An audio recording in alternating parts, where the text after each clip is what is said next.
তৃণমূল কংগ্রেসের রাজনীতি হচ্ছে ব্ল্যাকমেলের রাজনীতি, আর ভারতীয় জনতা পার্টির রাজনীতি সেই রাজনীতি হচ্ছে ঘৃণার রাজনীতি। যারা আগে রাম পরে রাম করেছিলেন তারা কান পরিষ্কার করে শুনে রাখুন, ভারতীয় জনতা পার্টি কখনো চায় না এই রাজ্য থেকে তৃণমূল চলে যাক, কারণ ভারতীয় জনতা পার্টিকে পরিচালনা করে আরএসএস, আর আরএসএস এর যে কর্মসূচি সেই কর্মসূচিকে পশ্চিমবাংলার মাটিতে প্রয়োগ করছে মমতা ব্যানার্জি তৃণমূল কংগ্রেস। শুভেন্দু বাবু হুঙ্কার দিয়েছেন, কি হুঙ্কার? রাজ্যের শিল্প তৈরির কোন হুঙ্কার নেই। শুভেন্দু অধিকারীর হুঙ্কারে কোনদিন হুঙ্কার শোনা যাচ্ছে না যে তামান্নার যারা খুনি তাদেরকে গ্রেপ্তার করতে হবে, দৃষ্টান্তমূলক শাস্তি চায়। শুভেন্দু অধিকারীর হুঙ্কার সেই হুঙ্কারে শোনা যাচ্ছে না আজকের অবহেলার কংগ্রেস সঙ্গে যারা যুক্ত তাদের বিরুদ্ধে যথাযথ ব্যবস্থা গ্রহণ করতে হবে। কি হুঙ্কার? পশ্চিমবাংলা থেকে 90 লক্ষ মানুষের নাম ভোটার তালিকা থেকে বাদ দিতে হবে। একই মাননীয় নাকি একটা নাম বাদ দিয়ে দেখুন বিজেপি আর তৃণমূল, রাজ্য রণক্ষেত্রে পরিণত হবে। আমরা বারে বারে বলেছি যে ভারতীয় জনতা পার্টি আর তৃণমূল কংগ্রেস একই নৌকার যাত্রী, একই পথের পথিক। যাহাই তৃণমূল তাহাই বিজেপি অথবা যাহাই কমিশনকে প্যাকেটে তুলেছে। নির্বাচন কমিশন মানে ভারতবর্ষের নির্বাচন কমিশন, তার যে ঐতিহ্য হচ্ছে গোটা পৃথিবীর ক্ষেত্রে একটা নিরপেক্ষ প্রতিষ্ঠান। 52 সাল থেকে নির্বাচন চালাচ্ছে, কিন্তু আজকে সেই নির্বাচন কমিশন তাকে পুরোপুরি পকেটে পুরে নিয়েছে মোদী অমিত শাহ। আজকে ভারতবর্ষের বিচার ব্যবস্থা পুরোপুরি পকেটে ভরে নিয়েছে মোদী অমিত শাহ।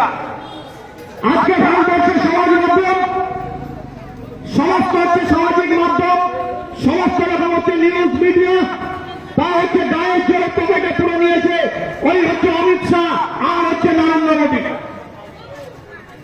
মহারাষ্ট্রে লোকসভা নির্বাচনের পর কয়েক মাসের মাথায় মহারাষ্ট্রের বিধানসভা নির্বাচন ছিল। মহারাষ্ট্রের লোকসভা নির্বাচনে বিজেপি গোহারা হারল। 6 মাসের মাথায় মহারাষ্ট্রের নির্বাচন। মহারাষ্ট্রে ইন্ডিয়া যে ব্যাপক সাফল্য পেল লোকসভা নির্বাচনে, তার আগে মহারাষ্ট্রে যত গ্রাম পরিষদের নির্বাচন, পৌরসভার নির্বাচন বিজেপি শিবসেনা তারা পরাজিত হচ্ছে। সেই মহারাষ্ট্রকে জিততে হবে যেমন করে হোক, আর সেই কাজে ভোটার তালিকাকে হাতিয়ার করলো নির্বাচন কমিশনকে দিয়ে। কি জাদুতে লোকসভা 6 মাসের মধ্যে 288টা আসনের মধ্যে 235টা আসন মহারাষ্ট্রে ভারতীয় জনতা পার্টির নেতৃত্বাধীন জোট জিতল। সেই জাদুটা হচ্ছে ভোটার তালিকা। 39 লক্ষ ভোট লোকসভা নির্বাচনের পর মহারাষ্ট্রের বিধানসভা নির্বাচন, এই যে মধ্যবর্তী সময়ে সেই ভোটকে বাড়িয়ে দেওয়া হলো। আর আজকে বিহারে ভোটবন্দি, বিহারে এখন হচ্ছে ভোটার তালিকা থেকে নাম বাদ দিতে হবে। 40 লক্ষ বিহারের মানুষের ভোটারের নাম বাদ দিতে হবে। এখানে বিজেপির নেতারা শুনছেন নিশ্চয়, এখানে তৃণমূলের নেতারা নিশ্চয়ই শুনছেন। আমাদের সামারি রিভিশন এটা হচ্ছে নর্মাল কোর্সে হয়, সব সময় আমাদের হয়।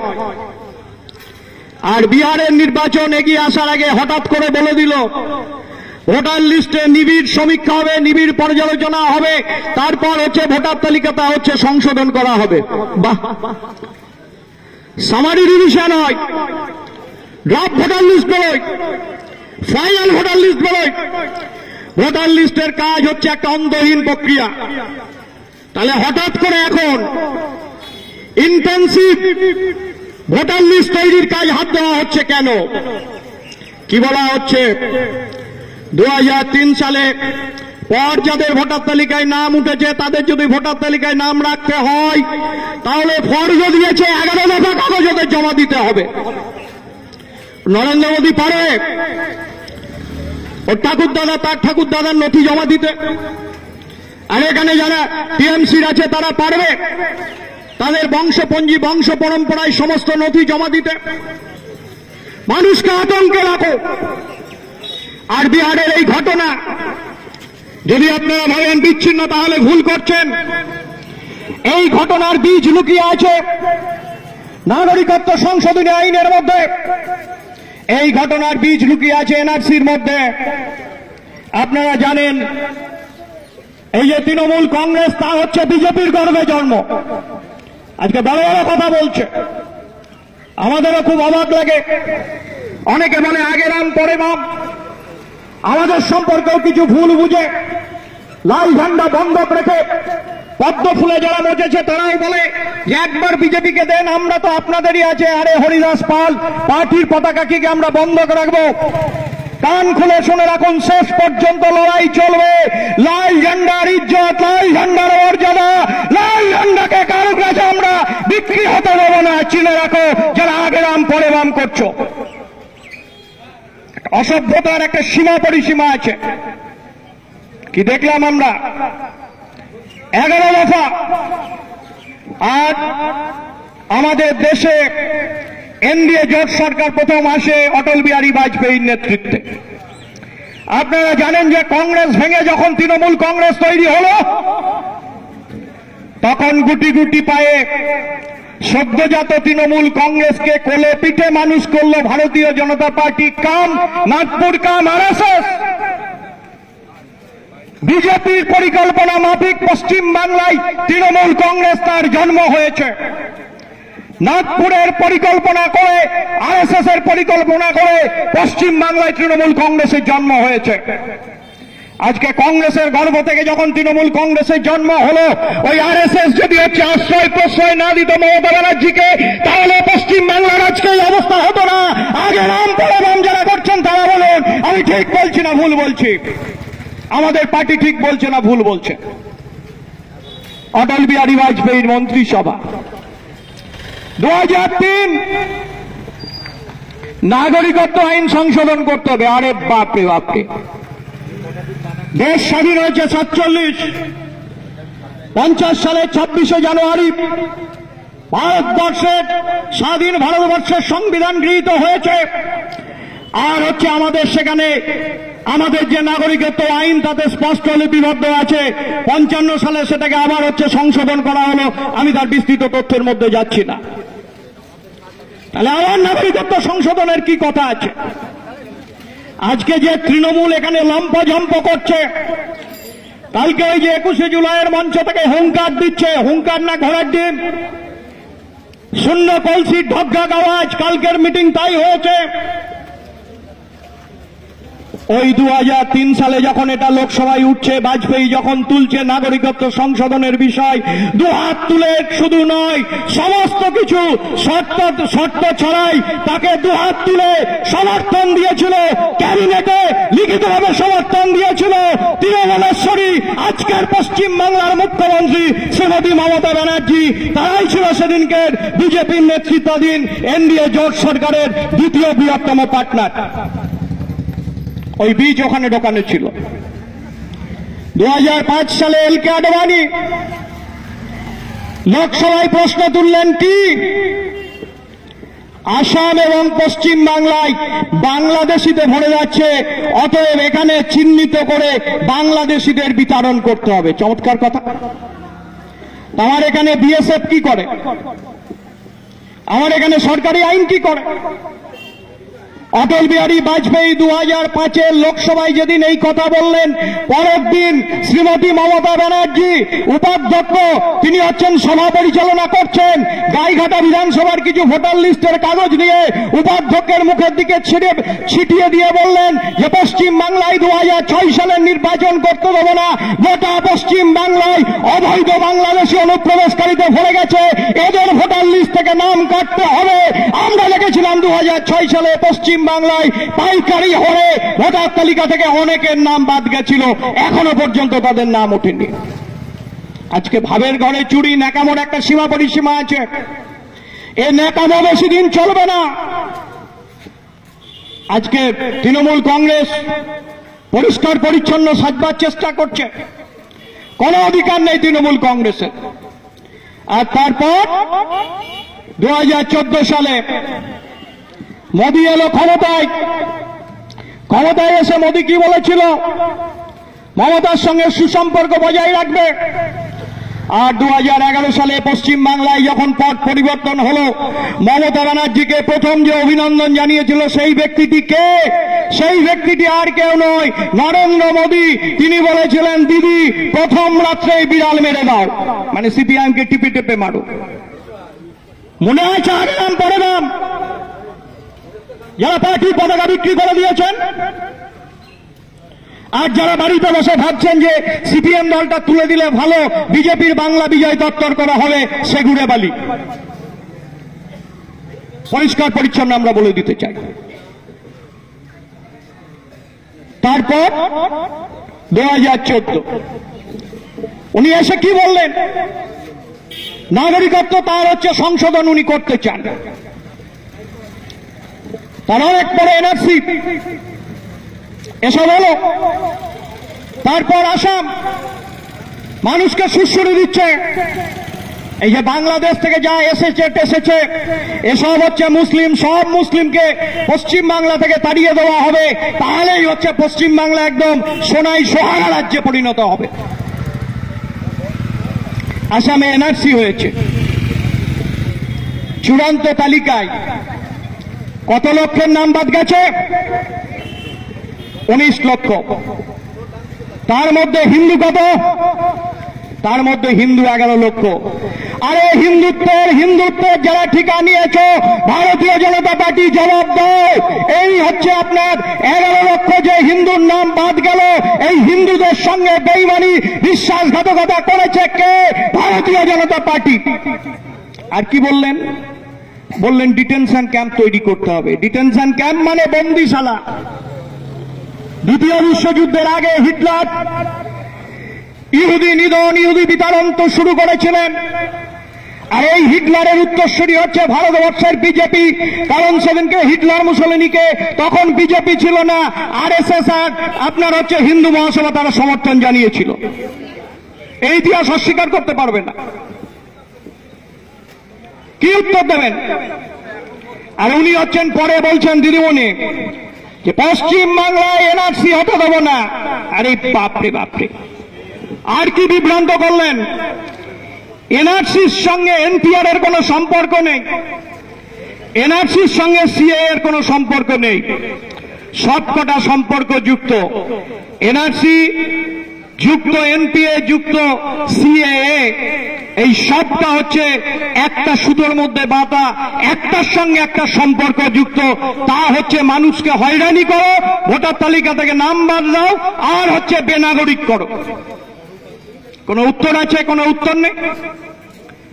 এবং আমাদের উনি যখন বলছেন যে আমি এসব মানি না, তার আগে মোদির সঙ্গে বৈঠক করছেন, বৈঠক করে বেরিয়ে বলছেন এনআরসি টেনআরসি কোনো ঘটনা নয়। এদিকে ডিটেনশন ক্যাম্প তৈরি করার জন্য রাজ্য সরকারগুলোকে কেন্দ্রীয় সরকার মোদি টাকা দিয়েছেন। উনি ভাবলেন যে সবটাই গোপনে চেপে যাওয়া যাবে, তাই উনি চেপেছিলেন, কিন্তু চাপা থাকলো না। পশ্চিম বাংলায় রাজারহাটে ডিটেনশন ক্যাম্প তৈরি করার জন্য মোদির পাঠানোর টাকা, সেই টাকা রাজ্যের সরকার করা হচ্ছে, গ্রহণ করেছে। এখানে বর্বরতা নামিয়ে আনার জন্য ডিটেনশন ক্যাম্প তৈরি করার সমস্ত পরিকল্পনা, সমস্ত ছক তা হচ্ছে তৃণমূল কংগ্রেস তা হচ্ছে তৈরি করে রেখেছে। কি ভাবছেন তৃণমূল কংগ্রেস? দুটো সিপিআইএম এর কর্মীকে খুন করে আর 10টা সিপিআইএম এর নেতাকে জেলে ঢুকিয়ে আর শয়ে শয়ে সিপিআইএম কর্মীর বিরুদ্ধে মিথ্যা মামলা দিয়ে সিপিআইএম কে শেষ করা যাবে না। সিপিআইএম কে শেষ করা যাবে না। লাল ঝান্ডার শক্তি এত ঠুনকো শক্তি নয়। সিপিআইএম ছিল, সিপিআইএম আছে, সিপিআইএম থাকবে। শেষ রক্তবিন্দু দিয়ে আমরা এর বিরুদ্ধে লড়াই পরিচালনা করব, বাংলার গ্রামে গ্রামে, রানাঘাট সাব ডিভিশনের গ্রাম শহরে। আজকে এই আতঙ্ক তৈরি করতে চাইছে। এর মূল বিষয়টা কি? বিজেপির অন্য কোনো পরিকল্পনা নেই। বিজেপিকে চালায় কে? বিজেপিকে চালায় আরএসএস। আরএসএস এর ঘোষিত লক্ষ্য কি?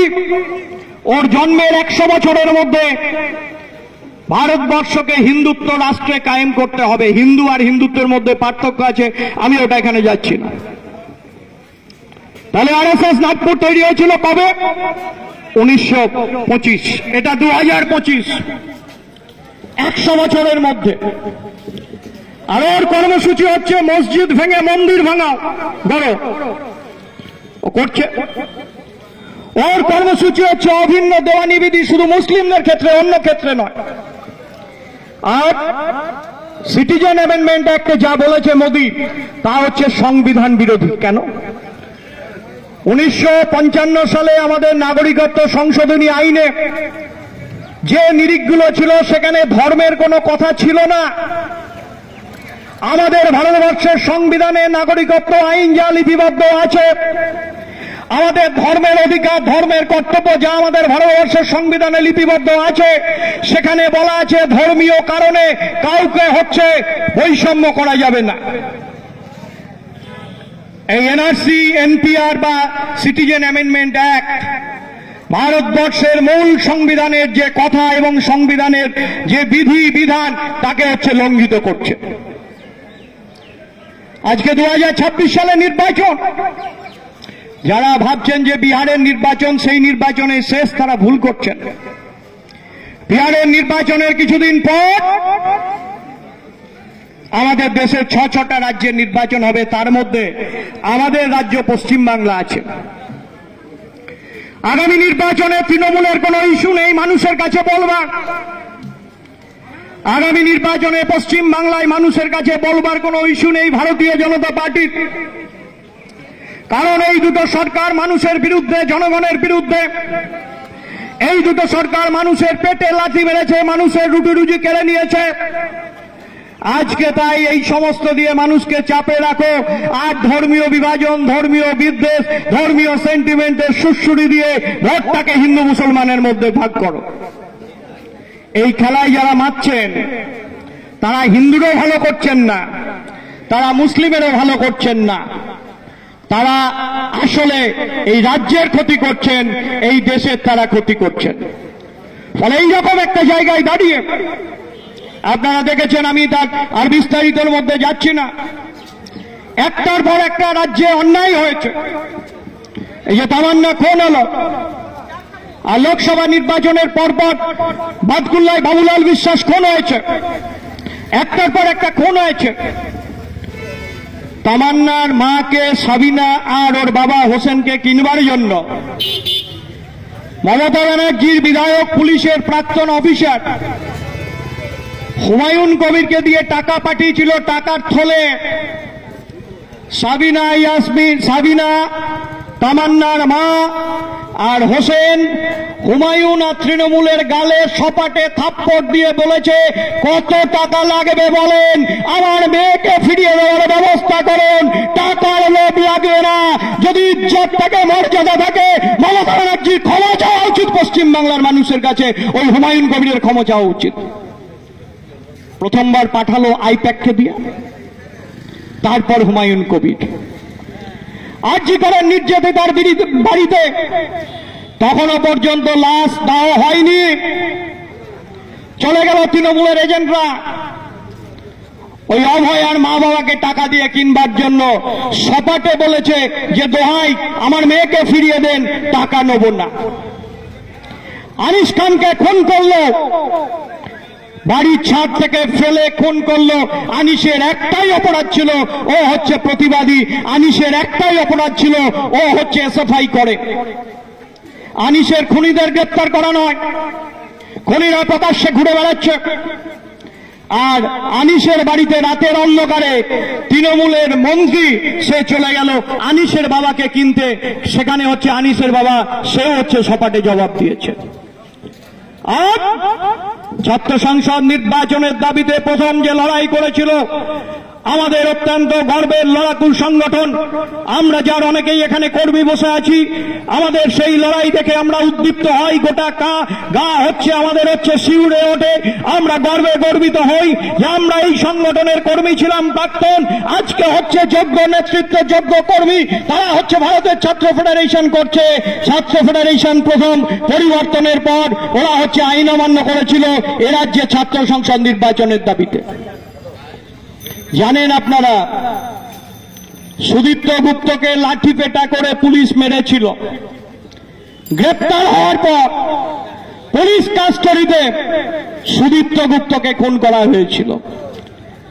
মানবাধিকার কমিশন যখন ক্ষতিপূরণ দিতে বলেছিল তখন দেয়নি। মইদুল হাসান মিদ্দার বাড়িতে ও যখন গিয়ে ওর দল বলেছিল যে ক্ষতিপূরণ দেবে, এখনো পর্যন্ত ক্ষতিপূরণ দেয়নি।